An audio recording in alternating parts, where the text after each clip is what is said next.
active in the EU ETS, and I will tell you in a second what Thomson Reuters does. We do everything but this, and also there were many excellent presentations yesterday talking about how it is to behave in this market from a compliant perspective. So also I realized I could have a bigger contribution with talking about something else. So I went back to my hotel last night and I completely changed the presentation. So what I would like to talk about today is about the Korean emissions trading system. And the reason why I want to talk about this is we heard yesterday a lot of very vague definitions of how the system is going to look like, and there is a lot of uncertainty and we don't know. We in Point Carbon, we are very good at taking the unknown and sort of making it known, or at least guesstimating how things are going to look like. So I will present you our emissions forecast that we published yesterday, and that will tell you a little bit about how the market is going to look like in Korea, or given the current rules that are out and numbers and emissions, what could this market end up being? Now, I will give one disclaimer. I made this last night at 3 a.m., so this is going to be an ultimate test of how well I know my slides. Anyways, I'll just give you a little overview of what we're going to talk about. I will introduce Point Carbon to you, although many of you know about it already. Then we heard a lot about South Korea market rules. But I will just mention those that are relevant for our emissions forecast. Then I will tell you what we did for the power sector and for the industry sector. We have two separate models that we worked on. And then under assumption that this indeed are going to be our South Korea's emissions, and if the rules were going to stay the same, which they won't, how will this market look like? What is going to be a market implication? And then we will talk a little bit about what needs to be done to make this carbon market work. And then at the end, I will tell you a little bit about our Korean abatement assessment project. And at the end, if anyone is interested to hear about EU ETS operators, I'm more than happy to answer any questions. So on that note, Thomson Reuters Point Carbon, we've been in this business from the very beginning. We used to be a Norwegian company. We were founded in Oslo. We grew over time, worked with the EU ETS. We work with on every other carbon market in the world, and we are the leading provider of market research and analysis for power, gas, and carbon markets. I think a lot of you know us already in South Korea. When it comes to carbon, we do trading analytics, we do market research, which is what I'm going to show you here today, and we also have the most comprehensive offset database in the world. We have about 200 employees. I think about 160 of those are PhDs. And we have offices around the world. At the end of the presentation, I will also give you a little bit more about what we do. But you're not here to listen to me advertise my company. You are here to hear about the Korean ETS. So the market rules, and I will assume that everyone already has, and I think all of you do, some knowledge about the Korean market. So I'm not going to go into great detail. I will just work under assumption that you already know these things. Market rules that are going to impact the price forecast are the size of installations. Then one interesting thing in the Korean ETS is that installations that emit less than 25,000 tons per year can opt into the market, so they can voluntarily participate. But their compliance is mandatory once they do decide to participate.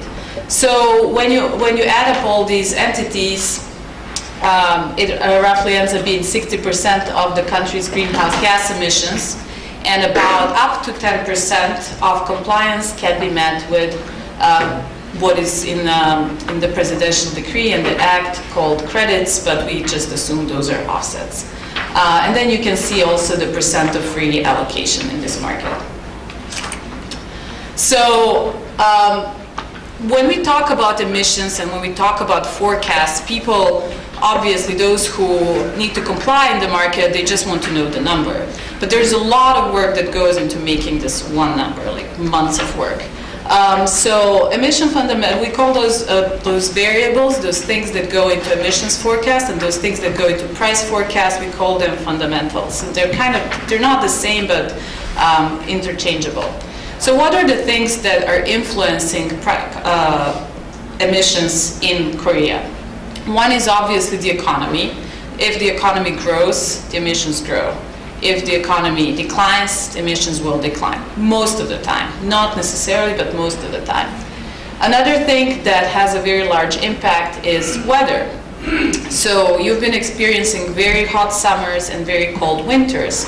When the summer is hot, the demand for electricity is higher because everyone turns on their air conditioners and everything else. Another thing that is very specific about Korea is that Korea imports almost 97% of its energy. So the economy and the market is very exposed to fluctuating prices of primarily coal and gas. Another thing, obviously, policy is a big variable because we all know this is a very artificial market. So depending on how the market is designed, that will impact how the emissions, or actually not the emissions, but it'll impact how the price is going to look like.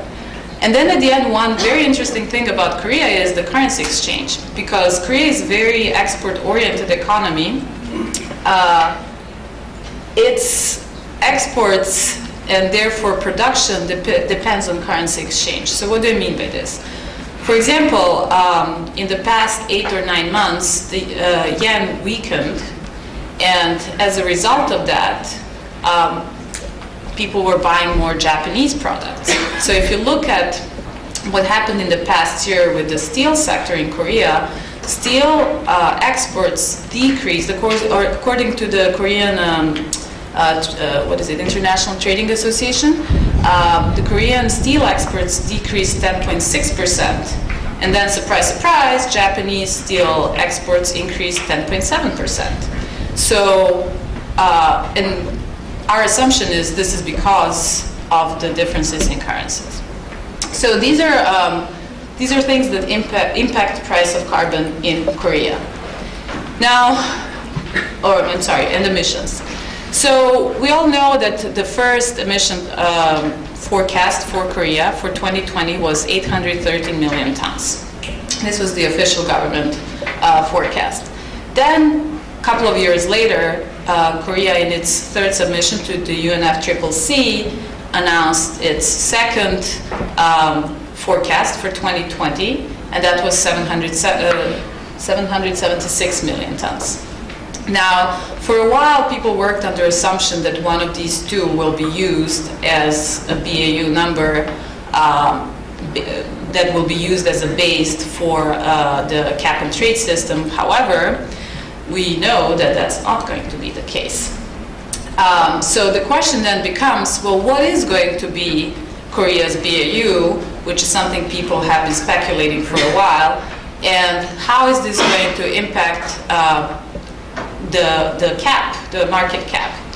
So what we did is we played with numbers, because that's what we do.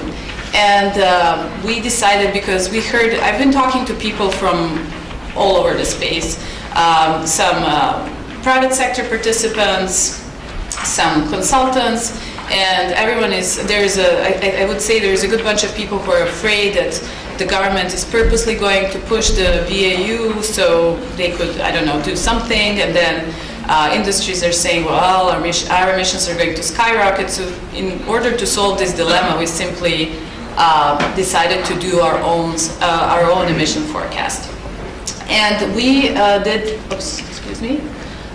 so we did two separate models, one for power sector and then one for the industry sector, and you will see in a second why. well, it's because they operate differently. So the data that we used for power sector is historic data from the Korean Electric Power Information Center, and then also from the Greenhouse Gas Research Institute of Korea. And for forecast, assumptions that we use for forecast are coming from the 6th supply and demand plan. And you will see this document, and I'm sure some of you know, is very important because it sets the policy for how much energy infrastructure is going to be built in the country, and what infrastructure is, and what is going to be built. For the industry sector, we used historic data from the target management system because companies that are regulated under target management systems are pretty much going to be regulated by the ETS. And we use data from relevant industry associations. Now, this is the sticky point, and this is a big disclaimer for our forecast, and I will come back to this topic again. And we heard this yesterday. There's simply no marginal abatement cost curves for Korea, or if they're out there, they're not exactly correct, and they need to be redone. And from what I know, each industry is developing its own marginal abatement cost curves, and the Ministry of Environment is developing its. And so they're going to meet somewhere in between and decide who is right, who is wrong, or like find some middle ground. In the meantime, we didn't want this to stop us in creating the forecast. So what we did is we modified Australian marginal abatement cost curves. And the reason why we took Australian marginal abatement cost curves is because there are many similarities between industries in two countries. Also, Korea uses Australian coal. About 50% of coal in Korea comes from Australia. And there are also the ways that some boilers and furnaces are used in Australia are pretty similar to Korea. So what we did is we took a marginal abatement cost curve from Australia and then adjusted it for different variables, for efficiency, for the size of economy, for all kinds of stuff to make it at least, or to attempt to make it look like Korean MAC curve. And I will come back to this because anyone who's in forecasting business knows that you crunch numbers over and over again, and then yet again, they're not 100% correct at the end. So here we see power sector generation by fuel starting next year, even though the market is starting in 2015 through 2020. As you can see, the blue part of the bar represents coal. Now, I mentioned that 6th supply and demand plan. And in the in this plan that was published in February this year, we see a very big coal power plant build out. And it takes a couple of years to make a coal power plant. At the same time, if you look at the demand is rising through 2020. So the reason why the blue bar, which represents coal, is going down is not because power sector is becoming is more efficient or anything along those lines. It's simply there's not enough coal to supply the grid. Ending 2018, the coal power plants are coming online, and that's again when you see the sort of spike or the increase of coal usage in 2019 and 2020. And you will see that this is pretty much the biggest reason why emissions are going up in Korea. Oops. What do you do? Press it down. Press it down. There we go. All right. Down. Down. There we go. All right. So these are the numbers that we come up with. We see you see that the emissions, so this is business as usual forecast, and starting 2015, we see 262 million tons coming only from the power sector. And as you can see, they're increasing pretty fast. In 2020, the emission forecast becomes 315 million tons. So this is only for power sector we're talking about. And the thing about the Korean power sector is the demand is rising so much that power plants, we assume that power plants will be running at all times at their full capacity. what we try to do is we try to see, well, are there any abatement opportunities in the power sector? And we see if the system was larger, if the system was not as constrained as it is with the demand, in theory, there would be 307 million tons of abatement opportunities. And this is cumulatively from 2015-2020, just so you don't get confused. If anyone has a question about math or any number, please ask me afterwards, because otherwise it's really hard to explain now. But what we see, there is a theoretical potential for reduction of 307 million tons. However, the system is constrained, the demand is really high, so we assume that there's going to be no abatement opportunities in power sector in Korea through 2020. And I did it again. Okay. All right. So if we look at where these opportunities, you see we try to put different prices. These are in dollars, in US dollars. So you see that if the system was bigger, or if the demand was not as high, you could reduce something up to $30 per ton. But then you hit $30 a ton, the system is constrained, and simply there are no reductions. Now, one important thing that I forgot to say is we did this emissions forecast, amongst other things, to see how many opportunities are there to reduce emissions under $90 per ton. Now, you know that the penalty for incompliance is 100,000 won, which equals about $90 a ton. So I talk in dollars. But we can't forecast the price. But what we wanted to see is well, how many abatement opportunities are there below this price ceiling? How many abatement opportunities do we have before we have to pay the penalty? So this was the power sector. For the industry, you see again data from 2015 to 2020. And what we did, we modeled 4 biggest sectors. So steel, petrochemistry, cement, and oil refining, and then we lump sum everything else to other. The reason why we did this is because these 4 sectors represent more than 80% of industry emissions. Again, as you see, blue, for example, represents steel, which is going to bear a pretty big burden in this market. And it's almost flat. And the reason for that is because there are no abatement opportunities, at least according to our MAC curve. Now, again, I gave a lot of disclaimers about this MAC curve. And these are the numbers. This is how they look like. So as you can see, steel pretty much stays the same, but most of the other sectors' emissions are rising. And this 303 number represents 303 million tons of business as usual emissions in the industry sector to 2020. Are there any abatement opportunities under $90 per ton in industry sector? Yes, there are. And you all know how McKinsey curve looks like. It's pretty much, it's a lot of efficiency improvements in the industry sector. However, and so you see that it goes up to well, you can't see, but it goes up to 167 million tons. So the abatement opportunity in the industry sector is 167 million tons. But then it hits price of $90, and after that it just spikes up. So all you can reduce in the industry sector is 167 million tons.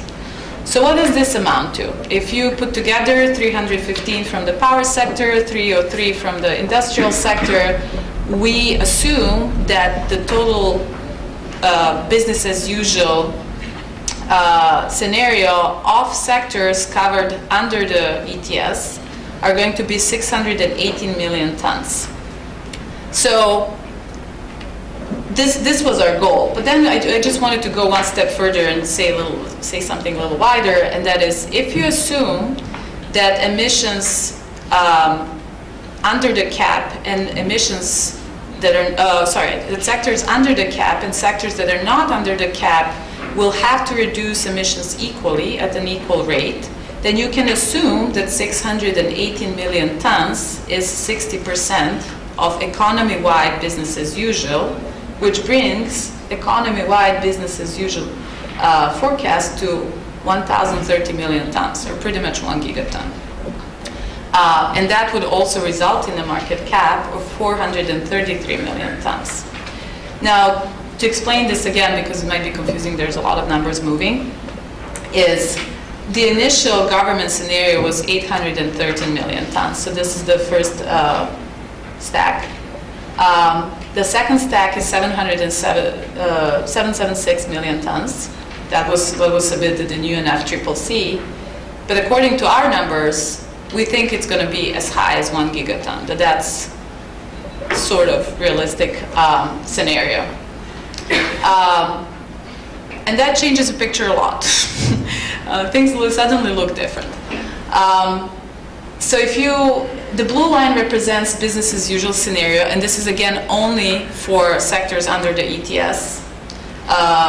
And the red line is assuming that these emissions will happen equally throughout every year. So this triangle, the difference between the blue line and the red line, represents the volume of how many emissions need to be reduced. And this ends up being 727 million tons. So what this means, to translate it and make it simpler, is in order to achieve 30% reductions of business as usual in Korea, you need to reduce emissions 627 million tons between 2015 and 2020. This is how many reductions you need. So now the question is, well, do we have that? I don't have the time for offsets, unfortunately, but we assume that offset supply will be, I know I wrote here between 100 million and 210 million. That's kind of like a really big range, but there is a logic behind it. 100 million tons are offsets that are not in any UNFCCC registry. So those are offsets that remain, that could be directly used immediately in the Korean market. And 210 million tons is this theoretical potential of all offsets, and I think Abid was talking yesterday how difficult it might be to retract them back and so forth. So we were very conservative, and we just said, okay, there's going to be 100 million tons of offsets. So if you have this 627 million tons of reductions that you need, but then you will realistically have 167 from the industry sector, you have no reductions in power sector, and you have 100 million offsets, 100 million ton offsets, then you end up being short, the Korean market would end up being short for 360 million tons. And that is a lot. That's like half of the market. There are no reductions to happen anywhere. And so under this assumption that the penalty is the price ceiling, so if you can't abate, then you have to pay the penalty. We're talking about $32 billion penalty. That's a lot of money. But again, I want to say that these are theoretical assumptions. These are our assumptions based, I think I gave enough disclaimers and explanations of how these numbers, where the numbers are coming from. Is it really politically possible that the Korean government will allow something like this? I think the answer is obvious that no, it's not possible. And there are a couple of reasons for it. One is Korea, again, is very export-oriented industry. The economy depends on it, so you're not going to allow your export-oriented industry to pay $90 per ton penalty. The power market should be liberalized. Power prices are artificially depressed. But if you were really going to pass through all this cost, the price of electricity would skyrocket. And at the end, we're not talking about market. This is not a seller's market, so it's extremely liquid, and it's not a market. I mean, there are no reductions to happen. There are no trades to happen. So then we started thinking, well, what could Korean government do? What are the cost containment options? So I want to emphasize again that this supply and demand plan that was signed in February, it's a short-term solution for a big problem. Like, there is power shortage, you need to solve it somehow. Building a coal power plant is the fastest and the cheapest option. However, looking long-term, it's really going to result in a very high increase of emissions. So power sector is a problem, although no one likes to talk about it. And Another problem with forecasting emissions, for example, is that there is no transparency about marginal abatement cost. And I understand the industry position why this is the case. However, in many, many other places, we know what these costs are, and it's extremely helpful for all parties involved. It's helpful for the government to know what to design. It's helpful for the industry to both know how to reduce its emissions and how to make money of it. So it's really counterproductive. And I mean, really, is the Korean carbon market going to be a market at all? With numbers, as we put them out, it doesn't look like it.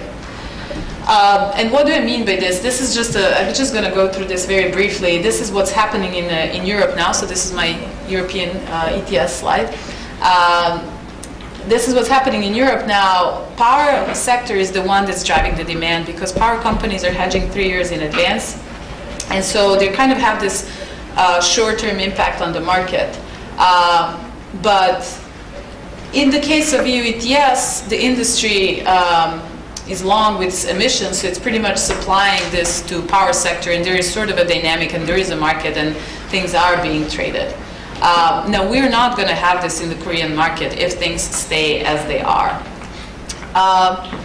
So then we sat down and we started thinking, well, what are cost containment options? Like, no one's going to allow a market of $90 per ton. So what the government could do is maybe create an optimistic BAU. If you say, like, yeah, we're going to grow 10% a year, and we're going to do this, and we're going to do that, suddenly your emissions are much higher than what they would be otherwise.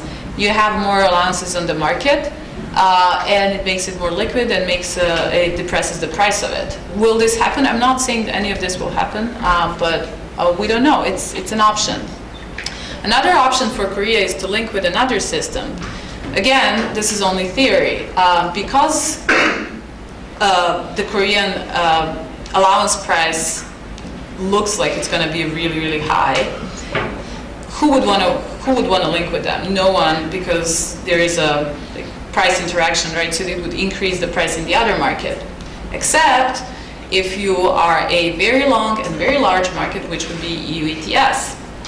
Now, from a technical perspective, I mean, I could talk about linking markets forever and ever, but with some fixes with the Korean ETS, in theory, the technical part could work, and it could work with the EU ETS. But from the political standpoint, that would never work because the EU ETS has enough headache with its backloading and propositions and being oversupplied. We don't even know if Australian market's going to take off or not. They're linked, so they have things to do, and they're not going to link with anyone through 2020, which is when this market is very short. So in theory, it could work. In practice, highly unlikely, or maybe after 2020. So, okay, what are other options that you could reduce the price in the market? You could increase offset usage, because right now you can use offsets up to 10%, or allow more international offsets in the market. Now, as a general practice, you don't want to have an offset provision that is too high, because it doesn't incentivize internal or domestic emission reductions. However, we just saw that it's very hard to get any emission reductions in the Korean system. So this would help reduce the price of allowance in the market. And then another option is something what they're doing in Europe, and that is you really need to be forward-looking, and you really need. We're talking about the market that's starting in a year and a half, and that needs to reduce emissions in 6 years. That is extremely ambitious. And what you plan short-term, your short-term policies do not really, are not necessarily matched with the long-term goals of reduction. So creating a long-term emissions forecast, maybe to 2030 or 2050, would be helpful for the Korean government or the Korean economy to know where it's going. But it's also like a very immediate cost containment provision could be to increase the borrowing provision. Again, I'm not advocating for this. I'm just saying what is possible and what would help reduce the price of allowance in this market. Or you could just do any of these options. And obviously there are many other scenarios that you could resort to, but we just look at these 4. But what I want to emphasize is reducing the price of carbon does not mean that you're going to reduce emissions in the country. So the fact that you can do all these cost containment measures does not mean that you're reducing emissions. You're just reducing the price of carbon. So without liberalizing the power market, it's hard to see any reductions happening. We have the 6th supply and demand plan, but realistically, unless Korea plans to build more nuclear or more renewables or something along those lines, the emissions in the power sector are not going to go down. Again, one way or another, there are going to be some revenues coming out from this market. So I put out that number of $32 billion. It's highly likely going to be much less than that. But these revenues, and obviously the industry would like to get these revenues as subsidies or tax or something, or tax breaks or something along those lines. But if you're thinking again about long-term emissions reduction policy, you would want to invest these monies into CCS or something that's going to help the industry, or restructure power infrastructure or something along those lines. And this is what's being done, for example, in California. Revenues that are coming out of auctions are being used for energy efficiency, for different kinds of emission reduction projects. One thing that we have to keep in mind is that decarbonization costs, but BAU also costs, and we don't know yet how those costs compare and what is better and what is cheaper. And then finally, the Korean economy depends 97% on fuel imports. That's a very serious number. And regardless of climate or emission reductions or anything else, you really don't want your economy to depend on Iraqs and Irans of the world, or it's highly exposed. It's highly exposed to external factors that it can't control.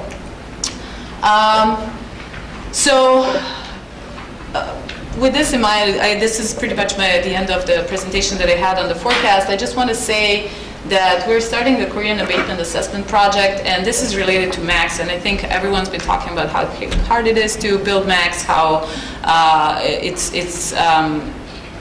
without them you can't have a price, you can't have a forecast. It's really hard to do things, and without precise and true cost market compliance, the market could end up being more expensive for those entities that really don't want to reveal their abatement cost. So, and what we are trying to do is we've been doing this with the governments in Europe, with the industries in Europe, with industries in California and other countries. We're just trying to create a collaboration that would provide better data for everyone, for all parties involved, in order to build better models. So if you are by any chance interested in joining us and participating in this, my contact information is going to come up in a second, and you should definitely catch me after the presentation. Why you should do that with us? It's because we are the most experienced analytic and market research company in the carbon and energy field. We've been doing this for over a decade. In Europe, they have something called emissions verified data competition, which we've been winning for the past 5 years, and I'm very proud to say that my colleagues managed to model the EU ETS market down to the last ton. They were precise down to the last ton last year, so I'm very proud of them. I did not do anything about it. And we also have the most comprehensive and accurate trading analytics and offset databases. So with that, I will end, and I just want to say that I do have copies of our emissions forecast with me here today, so if you're interested, you should approach me and I'll hand it out to you. Thank you.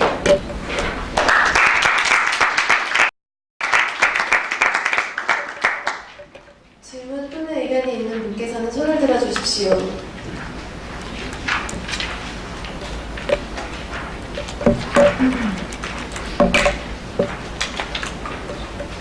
I know there was a lot of numbers, so if anyone has any question, you can ask me now or you can ask me later, and it can get very confusing because I had to say a large amount of information in a short period of time.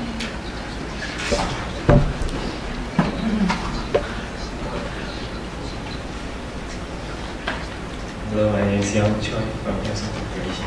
Nice to meet you. Thank you for doing the presentation. And I have a question about the industry part.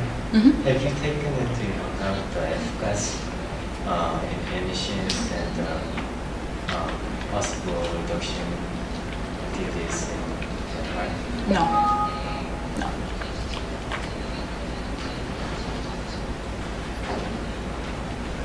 추가적으로 질문이 있는 분께서는 손을 들어주십시오. 더 이상 질문이 없으면 이것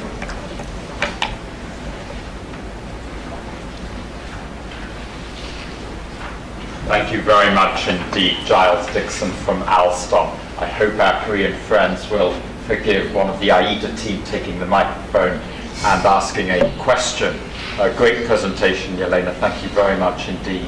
You talked a lot about limited abatement opportunities in the power sector. Correct. And given the projected capacity figures and the load factors in all parts of the existing generation base, then what you said made absolute sense. I'd like to ask you, fine, that's abatement opportunities, but what about abatement incentives? If we're getting well above $30 a ton, is the curve really flat as you showed on your graph? Or in fact, is there an incentive for KEPCO, POSCO and the other generators to start building wind and solar capacity? So, thanks for the question. So, what I want to say is what we looked at in the power sector, and I forgot to emphasize that, so thank you for reminding me. We only looked at fuel switching costs. Now, we did look at incentives, or like what would it cost to bring in power, wind power or something like that, or build out renewables. There are two problems with that. One is Korea has a very limited capacity to build wind. Offshore wind is possible. Onshore wind is not. It's there are only a small number of areas where you could do that, and it would come in at a very high price. It would come in at maybe like at the carbon price of $150. It would pay out to put those windmills and maybe increase the wind power, for example. But the capacity to do that is very limited. It's very expensive, and this is what I was trying to get to, saying that there needs to be revenue recycling, because as things are now, it's very hard to know where this money would come from and where these incentives would come from. And one of the problems is, well, market is half liberalized, so you don't really have an incentive to put in, because the price of electricity is limited. So then, I mean, you just have no space how you could put in money and do something like that. Okay, thank you.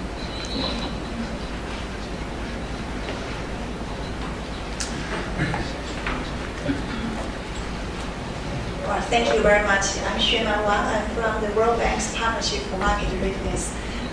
Thank you for this very good presentation. In fact, I was in Beijing yesterday, and we had this workshop, map curve for China's carbon sectors.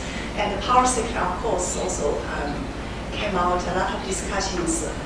I think one important issue for consideration is that when you do, I think China's power sector probably similar to that in Korea, where you have price control. I don't know whether dispatch system is also controlled, but at certainly another case in China, there's a very little that can be done through emissions trading, just depending. So the question that whether just purely the price sector would be sufficient for power sector to make a switch, in particular if you look at China as a whole. If you just look at one of the pilots in the central part of China, there's no gas. There's the possibility to use solar is also limited. It's really cold. And in that scenario, what would be if you look at the projection, the cost, then we have to say that the cost will be really, really very high. Even that, I'm not sure how much that can be changed. So I think the main discussions are really about that what will be the complementary policies. And I think that's also related to the question that what will be the incentives and what else can be done in addition to emissions trading scheme, and when you do the cost curve, and whether that would be also taken into account. Thank you. Yeah, I completely agree with you. I don't think I have an answer to your comment and the question. Because we're limited here with time, I didn't talk about complementary policies, but yes, there is a big interaction between what you do with sectors and emitters that are under the cap and complementary policies that together are supposed to bring you to the 30%, in this case 30% below BAU. I can tell you that, and I really don't have an answer to your question what could be done in South Korea, because that's not, we just looked at the sectors under the cap for now. But I can tell you that, for example, in California, one of the how these policies interact, for example, is you have the power sector is regulated under the cap and trade, but then you have also something called renewable portfolio standard, and you have all these other policies that are interacting. So then do you count for something that, do you count, if your, for example, renewable portfolio standard is extremely successful, how does it interact with emissions under the cap? Or the same thing is about transportation and fuels. If you're reducing the carbon content of fuels and you're regulating fuels under the cap, well, how are they going to interact? But I think in the case of the Korean carbon market, I don't think we're there yet. For now, we have to figure out what are we going to do with the cap and these sectors, and then we can sort of justify or modify complementary policies.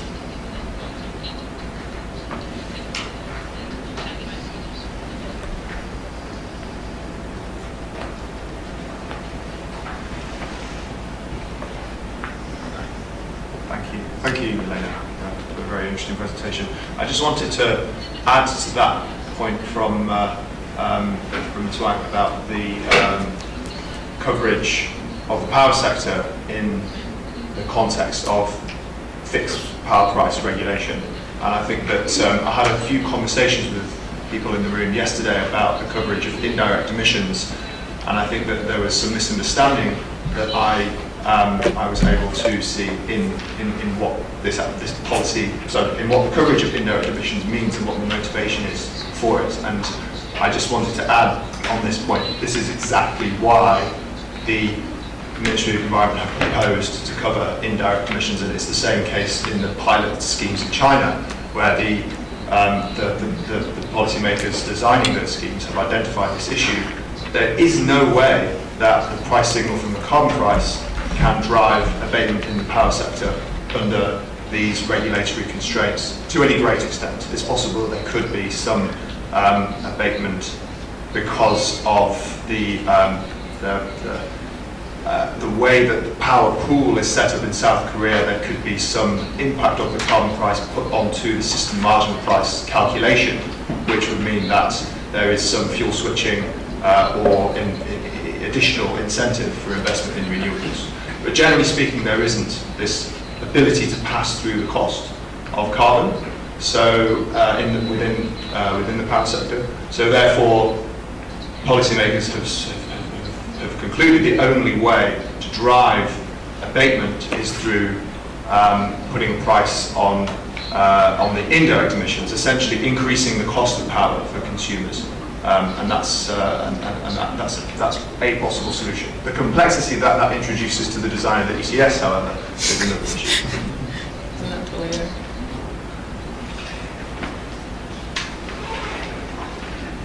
더 이상 질문이 없으시면 이번 강연을 여기서 마치도록 하겠습니다.